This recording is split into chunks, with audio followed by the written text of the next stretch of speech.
গত কয়েকদিন আগে মায়ের সাথে চলে গিয়েছিলাম গড়িয়াহাটে শপিং করতে।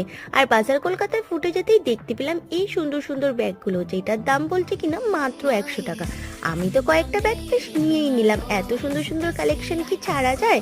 তারপরেই দেখতে পেলাম তার অপোজিট ফুটে গিয়ে এত সুন্দর সুন্দর ওড়না মাত্র 200 টাকা করে। ভিড় ঠেলতে ঠেলতে 200 টাকা টপের দোকানে গিয়ে ধাক্কা খেলাম। আর সেখানে দাঁড়িয়ে মা বললো কয়েকটা টপ দেখেই নি। বেশ দেখলাম, একটাও নিলাম না, পছন্দ হলো না।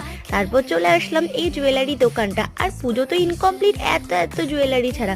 ড্রেস হলো 7-8টা, কিন্তু জুয়েলারি থাকবে তার ডাবল ডাবল। তারপরেই চলে গেলাম কিনা শেষে এখনের খুব ট্রেন্ডিং এই প্যান্টগুলো, যেগুলো 250 টাকা করে। আর এই ব্লাউজ টপের দোকানটাতে, যেটা কিনা এবছর সবার কাছেই থাকবে আমি আশা রাখছি পুজোতে। হোয়াইট ব্ল্যাক কিনা কালারে আছে, সমস্ত সব কালারেই আছে। আর আমি কিন্তু ফুল ব্লগ তোমাদের সঙ্গে শেয়ার করেছি, যারা এখন অবধি দেখোনি তারা কিন্তু অবশ্যই গিয়ে দেখে নিও। টাটা, সবাই ভালো থেকো।